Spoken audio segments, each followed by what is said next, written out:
It started with a smirk, a camera flash, then 12 seconds that set the internet ablaze. Donald Trump, standing before a roaring crowd, leaned toward the microphone with that trademark grin and said something that made the room erupt, mocking Michelle Obama with the kind of sneer that turns applause into wildfire. Within minutes, the clip was everywhere, 1 million views in the first hour, 5 million by midnight. By morning, every news network was replaying those 12 seconds like they were national scripture. Some laughed. Some gasped. Most just stared in disbelief. Late-night hosts spun punchlines out of the chaos. "You know it's serious," one joked, when Trump's insult trend lasts longer than his policy. Hashtags exploded across timelines. "Respect Michelle," "Now's Trump roast," "When they go low." Twitter turned into a battleground of pride and fury, with each side claiming moral victory in 280 characters or less. In living rooms and classrooms, people replayed the clip over breakfast, wondering how far America had fallen when mockery had become applause. Every frame carried a mix of charisma and cruelty, that familiar rhythm of entertainment masquerading as politics. Trump had found the sweet spot again, controversy as currency, outrage as oxygen. Some viewers laughed because they agreed. Others laughed because they couldn't believe he'd gone there. And still others said nothing at all because they knew this wasn't about humor. It was about humiliation. The kind that digs beneath skin, aimed not just at one woman, but at everything she represented: intelligence, empathy, and grace under pressure. Cable hosts called it another viral moment.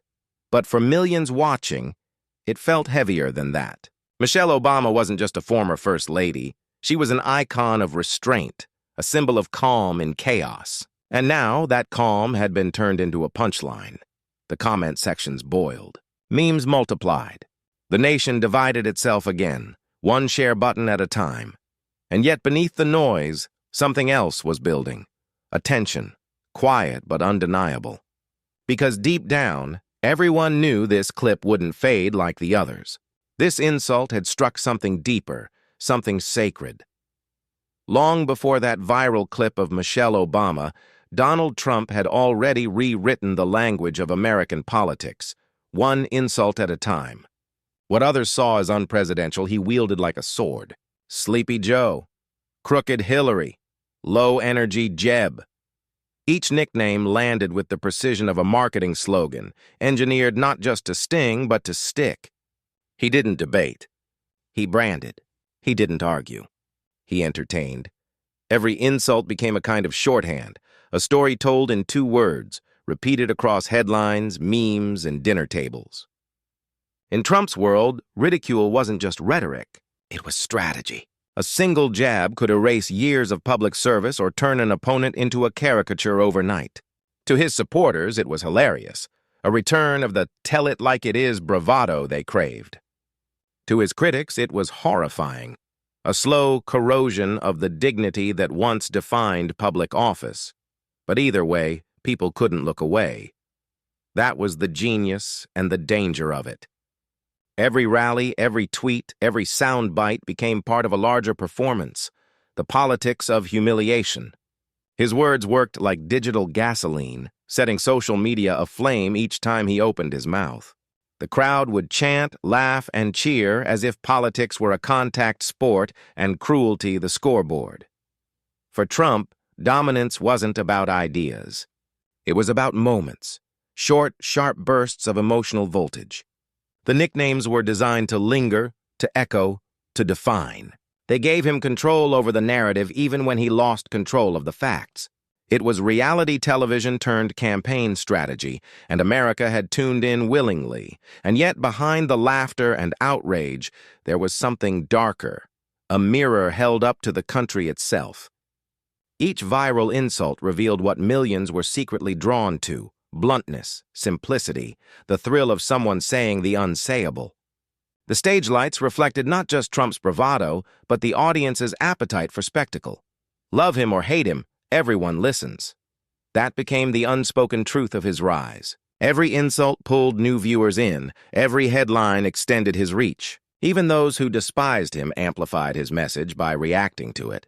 Disgust and fascination merged into one addictive cycle of outrage. Political consultants tried to adapt, journalists tried to fact-check, and opponents tried to stay above it all. None of it worked. He wasn't fighting on the battlefield of logic. He was fighting on the battlefield of emotion. Every time someone said, "You won't believe what Trump just said," they were already doing his work for him. And so, the culture shifted. The insult became a political art form, a way to dominate discourse and drown nuance. The more offensive it got, the louder the applause grew. Every gasp was a form of validation. Every protest was proof of his power.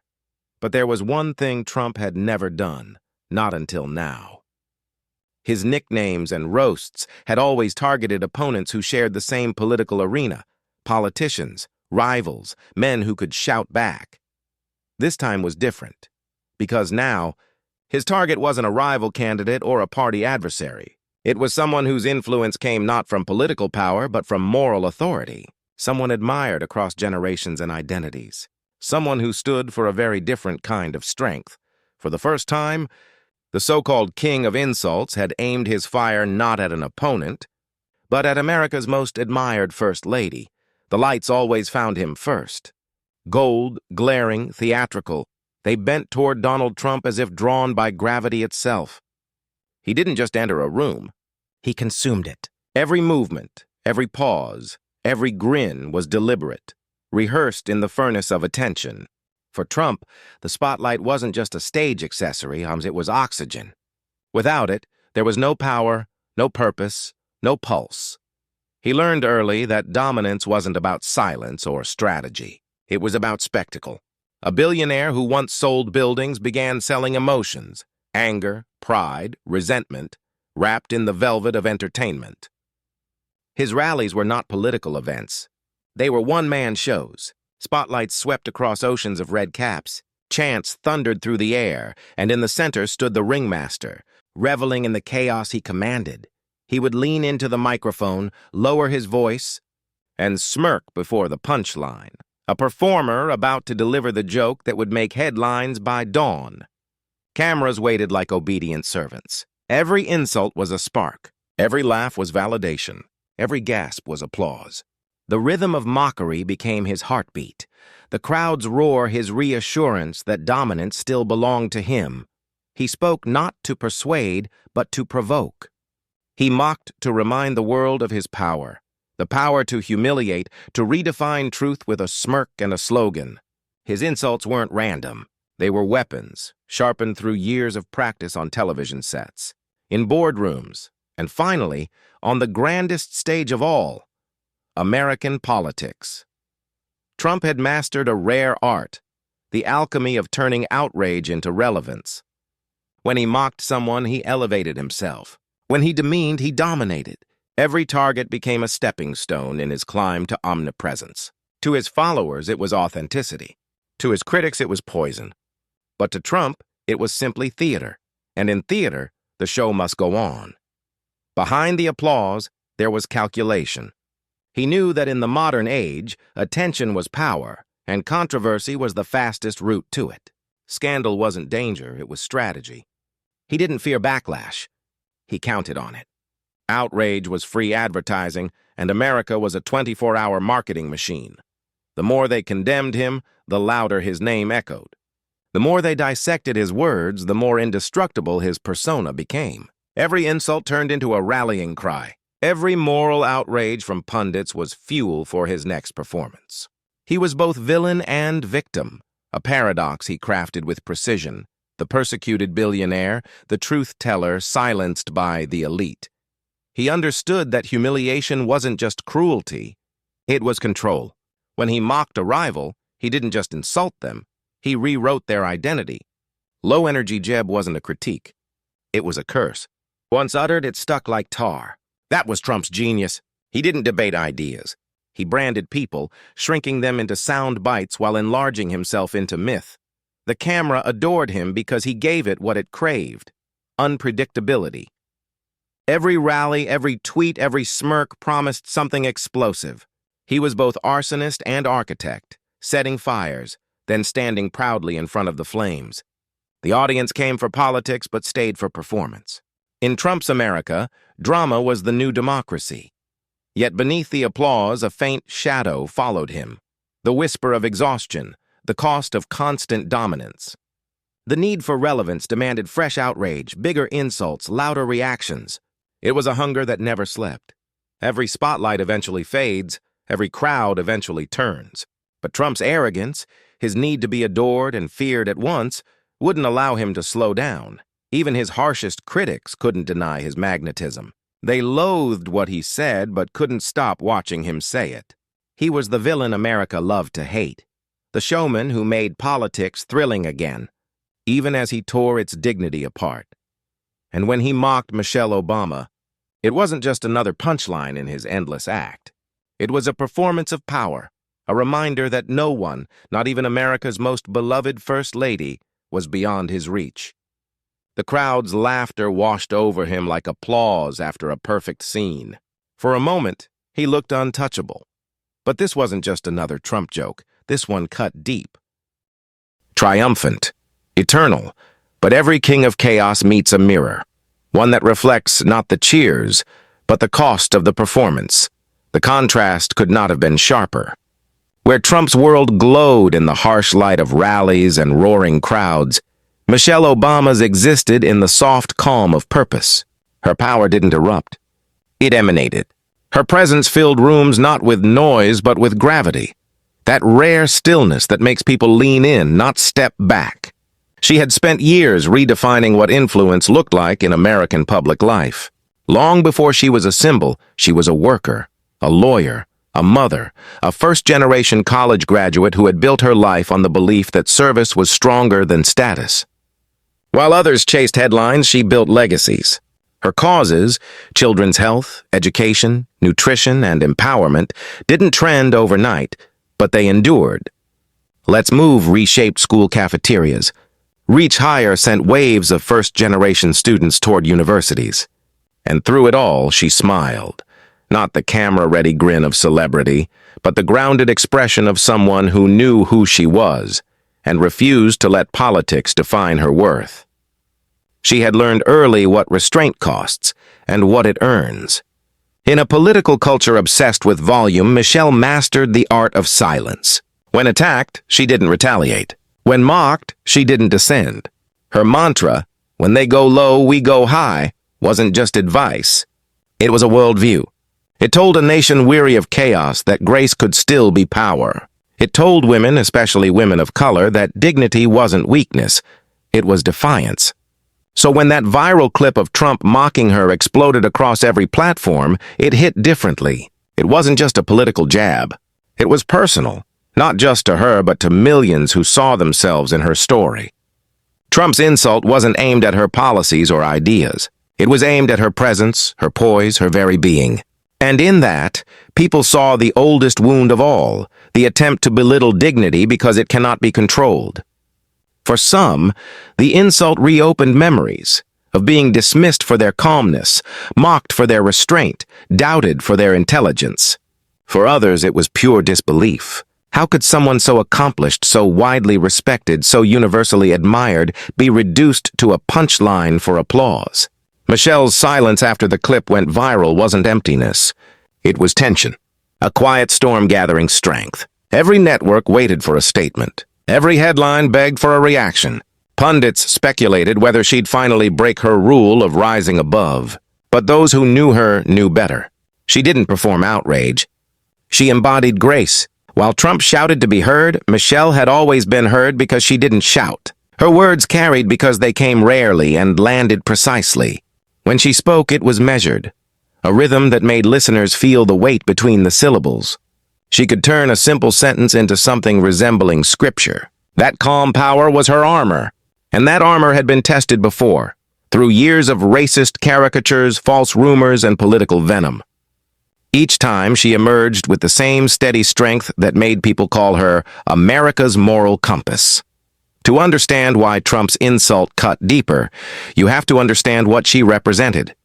To millions, Michelle Obama wasn't just a former First Lady, she was a living rebuttal to cynicism.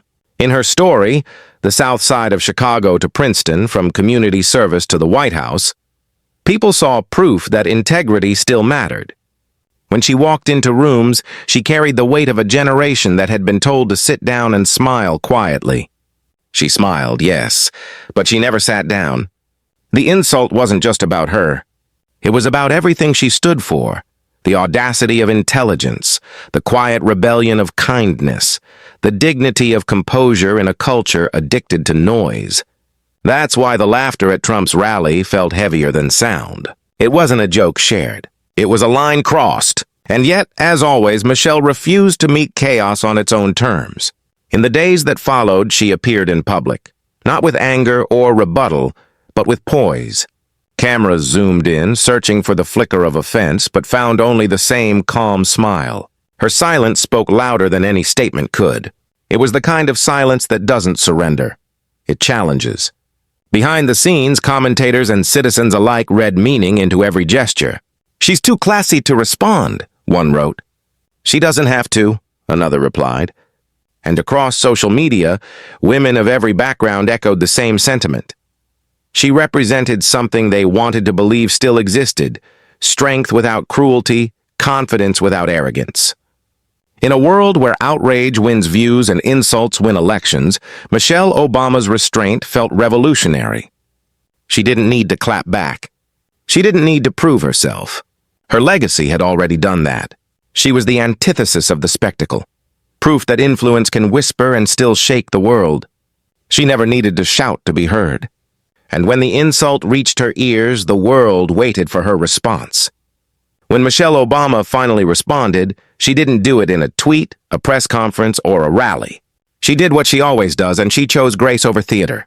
It came quietly, in the form of a short interview clip that began circulating across news feeds like a pulse. No raised voice. No insult in return. Just a calm statement that carried more weight than 1,000 roars. "I've learned," she said softly, "that when people show you who they are, you believe them the first time." The words weren't new. They were borrowed from Maya Angelou, but spoken now, they landed like prophecy. The silence that followed on air wasn't awkward. It was reverent. The interviewer smiled nervously. Michelle smiled back, unbothered. That was it. No drama, no fire, just truth. And that truth burned brighter than any insult could. The world reacted instantly. Commentators on every network replayed the clip as if decoding a secret message. This was it, her answer. A single sentence that dismantled the spectacle. In that moment, Trump's insult, designed to dominate the cycle, began to dissolve. His words aged fast. Hers lingered, because that's the thing about grace. It's not passive. It's strategic. It disarms. Trump built his empire of attention on one rule: whoever shouts loudest controls the room. But Michelle understood something deeper. Whoever stays calm controls the story. Within hours, the clip became a viral anthem. Not a partisan slogan, but a cultural mirror. On TikTok, creators overlaid her quote on slow-motion footage of her speeches. On Twitter, the hashtag #DarsGraceIsPower trended globally. Even political rivals, people who rarely agreed on anything, admitted her composure was textbook strength. While Trump's rallies thrive on noise, Michelle's response created stillness. And in that stillness, reflection. People started to ask themselves what the spectacle had become. Were insults now the price of relevance? Was outrage the only language left in American politics? Political scientists called it the dignity divide.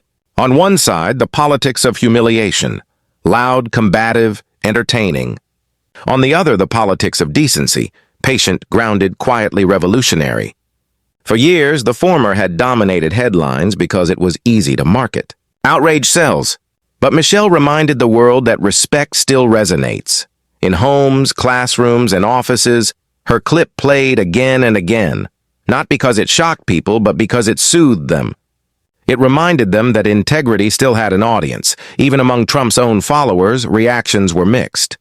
Some laughed it off, but others admitted discomfort. "It's weird," one supporter wrote on X. "I don't even like her politics, but damn, she handled that like a queen, and that's exactly what made it powerful." Michelle didn't need to win the argument. She won the tone. She made people feel something Trump never could: quiet respect. The deeper truth was this: Trump's insult may have been aimed at Michelle, but it ended up exposing him. His need for dominance, his dependence on applause, his addiction to attention, all of it looked smaller next to her silence. For years, he'd built a stage so large that even his enemies were drawn into the performance. But Michelle refused to step on it. She stayed grounded. And by staying grounded, she flipped the script. Cinematically, the contrast was stunning. Picture it. The rally lights flickering like fireworks, Trump's grin sharp, the crowd erupting in laughter. Then cut to Michelle. Calm studio lighting, her posture relaxed, her voice even. One frame screamed chaos, the other whispered control. In that visual juxtaposition, the story of modern politics was written. Noise versus nuance, dominance versus dignity. Her restraint also carried historical weight. Black women in America have always been forced to walk the tightrope between visibility and vulnerability. Too loud, and they're labeled angry. Too quiet, and they're ignored. Michelle had mastered that balance for decades. Every insult, every caricature, every attempt to provoke her had been met with the same steady response. Grace as resistance. So when she refused to fight fire with fire, it wasn't weakness. It was heritage. It was the echo of generations of women who had turned pain into poise. Over the next few days, think pieces poured in. The Atlantic called her the conscience America didn't deserve but still needed. The Guardian wrote, Trump thrives on chaos. Michelle thrives on calm, and calm just won. Even late-night hosts, usually hungry for conflict, played her clip without jokes, letting the silence hang in the studio. In classrooms, teachers replayed her words during civics lessons.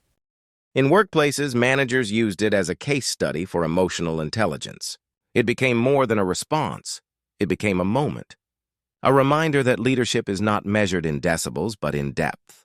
Meanwhile, Trump moved on, as he always does, to the next insult, the next headline. But something had changed. His punchline had failed to land. His audience had laughed, but the laughter had felt thinner this time. Because once someone like Michelle Obama walks into the frame, the contrast becomes impossible to ignore. The showman had met his mirror, and the reflection wasn't flattering. In that mirror, America saw two paths, one built on spectacle, the other built on substance, one addicted to division, the other grounded in empathy. And for the first time in a long while, people paused to ask themselves which one they were choosing, not just in politics, but in life. Michelle Obama didn't win by countering an insult. She won by redefining victory itself. Because when you live with grace long enough, you stop needing to prove your worth. The world does it for you.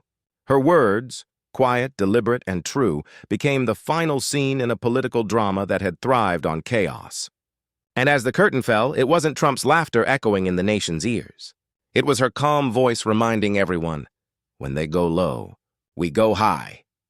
And for a moment, brief but real, America remembered what high felt like. The storm of headlines began to fade, but the aftershocks lingered. The image of Michelle Obama's calm response, that simple moment of poise, refused to disappear.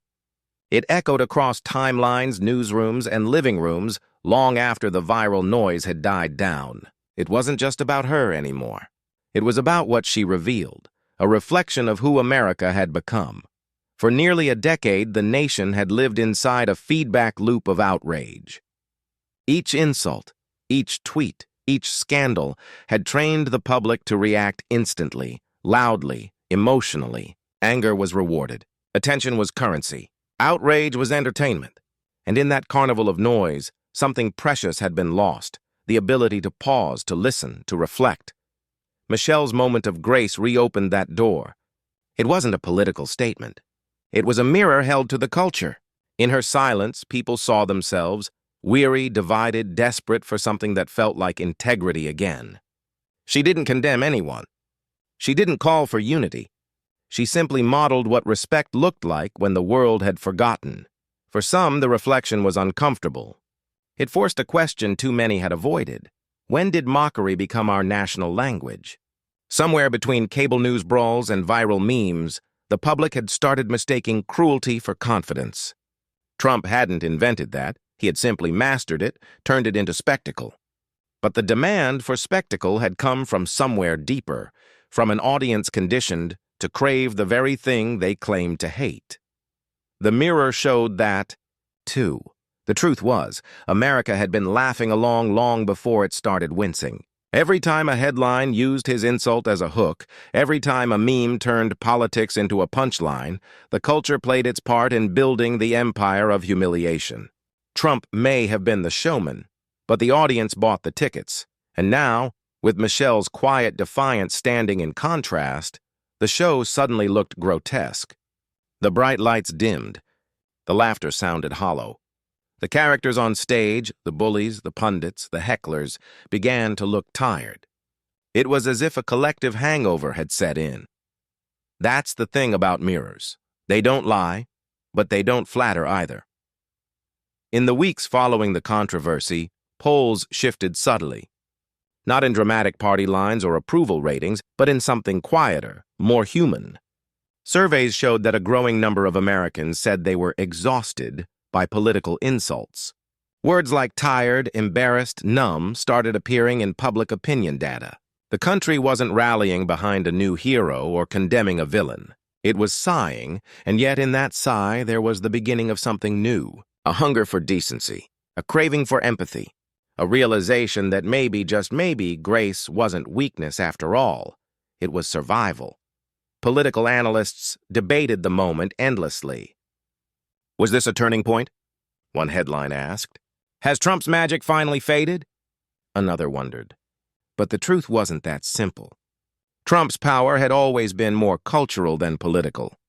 He was less a politician than a reflection of the American psyche, the need to be seen, to be heard, to win. And so was Michelle in her own way. The tension between them, chaos versus calm, wasn't just personal. It was symbolic. It was America arguing with itself. Every empire, every nation, every movement eventually faces its own reflection. For Trump's era of spectacle, that mirror arrived in the form of a woman who didn't flinch. The irony was poetic. The showman undone not by scandal or opposition, but by composure. The loudest man in the room silenced by the quietest one in the frame. Cinematically, the contrast became legend. Montage sequences appeared in documentaries. Trump at the podium, face flushed, hands slicing the air, followed by Michelle sitting gracefully in an armchair, speaking slowly, eyes steady. One man performed for applause. The other inspired reflection. But the mirror didn't belong to them alone. It belonged to everyone watching. It asked, which version of America are you feeding? The one that cheers at insults, or the one that listens in silence? And that question began to ripple outward, into classrooms, communities, even campaign strategies. Suddenly, candidates started talking about decency, restoring trust, dignity in public life. The same words that had once sounded soft now sounded strong. Grace had become radical again. For the immigrant watching from afar, for the young activist learning the ropes of politics, for the weary parent trying to raise children in a divided country, Michelle's composure wasn't just admirable, it was instructional. It said, you can exist in the storm without becoming part of it. You can answer hate without inheriting its rhythm. You can win differently. And for those who still cheered Trump's defiance, the mirror worked differently. It showed them something uncomfortable, not necessarily wrongness, but dependence. The need for the next outrage, the next headline, the next target. Without the performance, who were they rooting for? Without the villain or the spectacle, what was left? The culture of insult politics had given everyone a role. The hero, the villain, the commentator, the spectator. But the reflection demanded something harder, accountability. Because in the end, Trump wasn't the only showman.